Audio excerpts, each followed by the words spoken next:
So I wanted to take a few minutes today to talk through Ernest Hemingway's Hills Like White Elephants. Because this is a fairly short story, I will kind of walk through um, each paragraph set of dialogue since it won't be too terribly time consuming. So I want to start with this first paragraph, which doesn't seem to give us a lot of information, and yet it really does. It says, "The hills across the valley of the Ebro were long and white. On this side there was no shade and no trees, and the station was between two lines of rails in the sun.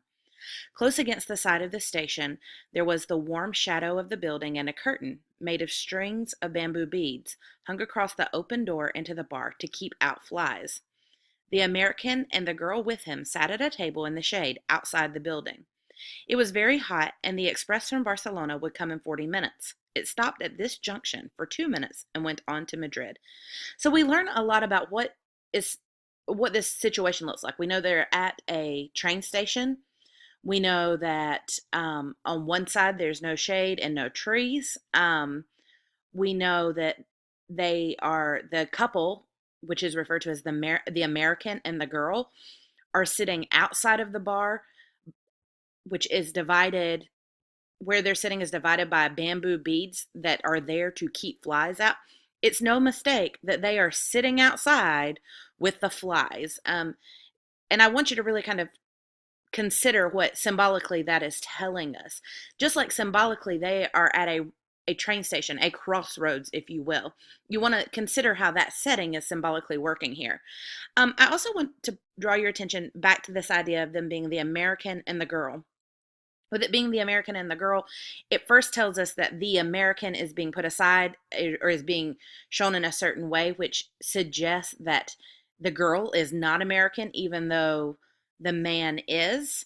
And then the other thing is that the female companion here is the girl, not the woman, but the girl, which suggests maybe some immaturity to her, or maybe it's just being misogynistic on the part of Hemingway, or it could be that it's wanting us to understand something about this relationship. He's the American, whereas she is simply the girl, so she is subservient to him or submissive to him. We also learn that the train is traveling from Barcelona um, to go to Madrid. Now let's get into some of this dialogue. Something about Hemingway is that he has a background, or he had a background in journalism, and so a lot of his writing sometimes has this minimalistic journalistic feeling where we get a setting and then we get just the basic dialogue and not a lot of narration to help us determine what we should think. In other words, we're left to kind of figure out what we think. It says, "What should we drink?" the girl asked. She had taken off her hat and put it on the table. Here, again, the girl is looking to the American, suggesting that she is submissive. "It's pretty hot," the man said. "Let's drink beer." "Dos cervezas," the man said into the curtain. "Big ones?" a woman asked from the doorway. "Yes, two big ones." The woman brought 2 glasses of beer and 2 felt pads. She put the felt pads and the beer glasses on the table and looked at the man and the girl. The girl was looking off at the line of hills. They were white in the sun, and the country was brown and dry. Notice here that the girl is looking at the hills, and that what she's seeing is brown, dry land, which is kind of dead, infertile land. "They look like white elephants," she said. "I've never seen one." The man drank his beer. "No, you wouldn't have." "I might have," the man said. "Just because you say I wouldn't have doesn't prove anything." The girl looked at the bead curtain. "They've painted something on it," she said. "What does it say?" "Anís del Toro. It's a drink. Could we try it?" The man called, "Listen," through the curtain. The woman came out from the bar. Okay, so a couple of things here to talk about.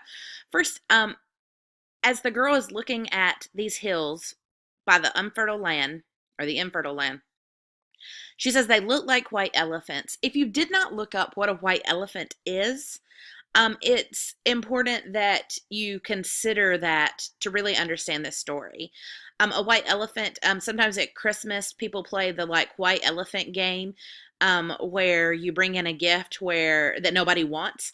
A white elephant is just that. It's something that is often costly and hard to take care of and is perhaps unwanted. This could also be an allusion to the idea of the elephant in the room, addressing something that is hidden that needs to be addressed, but no one wants to address it. So we'll kind of come back to this idea a little later on.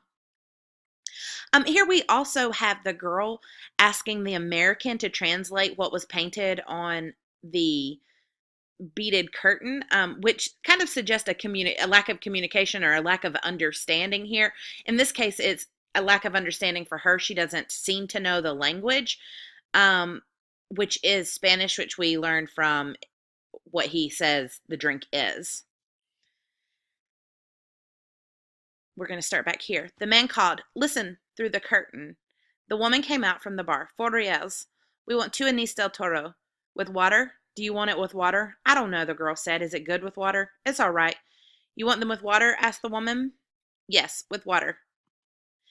Here, again, when they're having this conversation of whether it's with water or not, the girl is submitting to the man. Notice this pattern.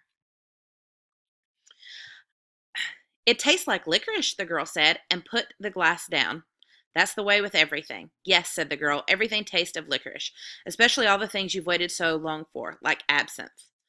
Okay, a couple of things here. First, we have this idea of it tasting like licorice. If you think about the taste of licorice, particularly black licorice, it's not something that is um, usually very favorable. It kind of has an off-putting taste unless you really like licorice. So she's saying it has this off-putting taste. And then we see her say something that seems to have a little bit of hidden meaning to it when she says, especially all the things you've waited so long for. It suggests that there's something she's waited a long time for, but then it ended up just being kind of bitter and not very good. To which he's going to respond, "Oh, cut it out. You started it," the girl said. "I was being amused. I was having a fine time." "Well, let's try and have a fine time." "All right, I was trying. I said the mountains look like elephants. Wasn't that bright?" "That was bright. I wanted to try this new drink. That's all we do, isn't it? Look at things and try new drinks." "I guess so." The girl looked across at the hills. Here we kind of get some insight into their relationship. She says, basically all we do is drink and see things. So, I'm acting normal is what she's making a case for, whether she is or she isn't. From his reactions, we can assume that there's something more going on here. It says the girl looked across at the hills, and now she says, "They're lovely hills," she said. "They don't really look like white elephants. I just meant the coloring of their skin through the trees. Should we have another drink?" "All right." This is an important piece here because it shows a change in the way she's looking at these hills, this white elephant, if you will. They go from being hills that are surrounded by dead earth to being lovely hills that aren't really a white elephant. Remember, a white elephant is something that's hard to take care of. It's potentially expensive. It's something that's unwanted. So we see this shift in her thinking over these hills. The warm wind blew the bead curtain against the table. "The beer's nice and cool," the man said. "It's lovely," the girl said. "It's really an awfully simple operation, Jig," the man said. "It's not really an operation at all." The girl looked at the ground the table legs rested on. "I know you wouldn't mind it, Jig. It's really not anything. It's just to let the air in." The girl did not say anything. "I'll go with you, and I'll stay with you all the time. They just let the air in, and then it's all perfectly natural." "Then what will we do afterwards?" "We'll be fine afterward, just like we were before." "What makes you think so?" "That's the only thing that bothers us. It's the only thing that made us unhappy." Okay, so here we see this conversation being brought up about an operation. It's sometimes difficult to understand what this conversation's about. We know that the man is saying to Jig she needs to have this operation. But in a way, he's kind of dismissing it. It's not really anything big. And then he says, "It's just to let the air in." And he says again, they just let the air in, and it's all perfectly natural. If you're not familiar with what would have been the way to phrase this during this time period, letting the air in is a euphemism or a nice way of saying this is what they do when you have an abortion. So we understand now that this clue, the letting the air in, is suggesting that he wants her to have an abortion and she is not okay with that, or maybe she's not sure about it. I won't go so far to say she's not okay with it, but when we look at her responses, the girl did not say anything. Then she says, then what will we do afterward? He says, we'll be fine. She says, what makes you think so? And then he says, that's the only thing that bothers us. It's the only thing that made us unhappy. So we have this omission here where he's saying, look, we'll be happy. We were happy before this. And she's maybe questioning whether or not they should go, she should go through with this abortion. The girl looked at the bead curtain, put her hand out, and took hold of the two of the strings of beads. And you think then we'll be all right and be happy? I know we will. You don't have to be afraid. I've known lots of people that have done it. So have I, said the girl, and afterwards they were all so happy. Well, the man said, if you don't want to do it, you don't have to. I wouldn't have you do it if you didn't really want to, but I know it's perfectly simple. Okay, so a couple of things we need to pick up here on this dialogue. He's saying, yes, we'll be happy. He knows plenty of people who've done it. And she says, so have I. And afterwards, they were all so happy. We understand a couple of things here. That use of the word so gives us a different inflection of this sentence and helps us to understand that she's probably being sarcastic. And even if we didn't pick it up there, that the next place where the man responds with, well, if you don't want to, you don't have to, it becomes clear that she's arguing with him. Even if the words seem, fairly agreeable, they're not actually agreeable. She goes on, and you really want to? I think it's the best thing to do, but I don't want you to do it if you don't really want to. And if I do it, you'll be happy and things will be like they were and you'll love me. I love you now. I love you. I know. But if I do it, then it will be nice again. If I say things like white elephants and you'll like it, I love it. I love it now. But I just can't think about it. You know how I get when I worry. If I do it, you won't ever worry. I won't worry about that because it's perfectly simple. Then I'll do it because I don't care about me. So we have this term where she's basically, saying, so everything's going to be fine. Everything's going to be perfect. And he's saying, yes, do it. Everything will be great. I love you now, but I'll definitely love you then. I'll love it if you do this. I'll love you. And she says, okay, no, I'll do it because I don't care about me. And we see this, the undertones were here, but it really becomes clear now, this kind of passive aggressive nature she's having where it's, okay, I'll do this for you. She's not agreeing to this operation because she wants to. She's agreeing to it because of her relationship with him.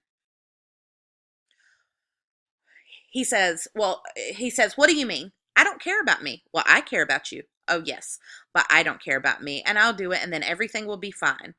I don't want you to do it if you feel that way. The girl stood up and walked to the end of the station. Across, on the other side, were fields of grain and trees along the banks of the Ebro. Far away, beyond the river, were mountains. The shadow of a cloud moved across the field of grain, and she saw the river through the trees. A couple of things that are interesting here with this little bit of setting we get. Notice this time when she's looking at the setting, she's looking at another side of the station, and she's seeing fields of grain and trees. She's seeing a river. She's seeing mountains. Here we see a lively setting, a lively landscape, as opposed to the barren landscape she was looking at before. Again, this is meant to show the shift in opinion that she's potentially having. It goes on. And we could have all this, she said, and we could have everything, and every day we will make it more impossible. What did you say? I said we could have everything. We can have everything. No, we can't.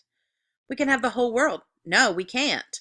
We can have everything. No, we can't. It isn't ours anymore. It's ours. No, it isn't. And once they take it away, you never get it back. But they haven't taken it away. We'll wait and see. So we see her basically saying, really kind of leading him in a trap in a way where she's saying we could have everything. And then she's like, nope, can't do it. He says, yeah, we can have the whole world. Nope, can't do that. And then we get to the heart of this. He says, we can have everything. She says, it isn't ours anymore. He says it is. And she says, nope. Once they take it away, you never get it back. And we understand that for her, the it is the baby. And that everything is the two of them and their child. But he doesn't see it that way. He goes on, come on back in the shade, he said. You mustn't feel that way. I don't feel any way, the girl said. I just know things. I don't want you to do anything that you don't want to do. Nor that isn't good for me, she said. I know. Could you have another beer? Again, we have this passive aggressive nature, but it's coming from him where it's, well, I don't want you to do it if you don't want you to do it. But that's one of those things people say when they kind of do want you to do what they want you to do. It goes on. All right, but you've got to realize, I realize, the girl said. Can't we maybe stop talking? They sat down at the table, and the girl looked across the hills on the dry side of the valley, and the man looked at her at the table. Now she's back looking at um, this infertile land. You've got to realize, he said, that I don't want you to do it if you don't want to. I'm perfectly willing to go through with it if it means anything to you. Now, I don't know about you guys, but this isn't exactly what you want to hear. If you're in a situation where you're having a child and your partner says, well, I'll go through with it if you want to. If that means anything to you, that's not really a ringing endorsement for we're going to live happily ever after. And we see her pick up on this. Doesn't it mean anything to you? We could get along. Of course it does. But I don't want anybody but you. I don't want anyone else. And I know it's perfectly simple. Yes, you know it's perfectly simple. It's all right for you to say that, but I do know it. Would you do something for me now? I'd do anything for you. Would you please? Please, please, please, please, please, please stop talking. So we see this kind of hit this boiling point for her where she's like, nope, you've got to stop talking. I'm done listening to you. Um, she's very put out with him because to her, this child means something that it doesn't really seem like it means to him. He says he really only wants her, which leads her to just beg him to stop talking. He did not say anything, but looked at the bags against the wall of the station. There were labels on them from all the hotels where they had spent nights. Again, these labels on the hotel bags suggest how much they have traveled, how transient their life has been, how it lacks the stability and the roots that comes with having a family. But I don't want you to, he said. I don't care anything about it. I'll scream, the girl said. Now she's to a point, like he's got to be quiet. She is over this. The woman came out through the curtains with the 2 glasses of beer and put them down on the damp felt pads. The train comes in 5 minutes, she said. What did she say? Asked the girl. The train is coming in 5 minutes. The girl smiled brightly at the woman to thank her. I'd better take the bags to the other side of the station, the man said. She smiled at him. All right, then come back and we'll finish the beer. He picked up the 2 heavy bags and carried them around the station to the other tracks. He looked up the tracks but could not see the train. Coming back, he walked through the bar room where people waiting for the train were drinking. He drank an anise at the bar and looked at the people. They were all waiting reasonably for the train. He went out through the big curtain. She was sitting at the table and smiled at him. Do you feel better? He asked. I feel fine, she said. There's nothing wrong with me. I feel fine. A couple of things here. We see them spend some time in the end of the story where they're on totally opposite places. They're being divided by that beaded curtain. He's inside the bar, she's out, which kind of suggests something about maybe where their future is going, where they're not going to be able to come back together. And then when he does come back to her and he asks how she's feeling, she responds with, I feel fine. Which anyone who knows anything knows that when someone tells you, especially a female tells you, I feel fine, that usually they don't actually feel fine. There's a lot of debate among literary scholars about whether or not this young woman is going to go through with this abortion. Will she follow in the path of what the man, the American, wants from her, or will she do what she wants to do? When the story originally came out, the belief was, yep, she goes through with the abortion. We see her being submissive. However, as time has passed, more recent literary scholars say, no, I'm pretty sure she does what she wants to. That ending where she's saying, I feel fine, and they're kind of in different places, suggests that she's going to go her own way. Either way, the takeaway here is that this relationship is at a crossroads. And they're going to make a decision that is going to irrevocably change the relationship. And it's hard to see a place where that they can then go on and be happy.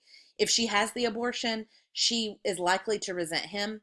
If she doesn't have the abortion, he is likely to feel trapped by her and this child. So we really see them struggling with communication. We see them really struggling to understand each other. And all of this is amplified through the setting and then the use of the symbolism of the white elephants, as well as the beaded curtain, as well as the landscape and imagery.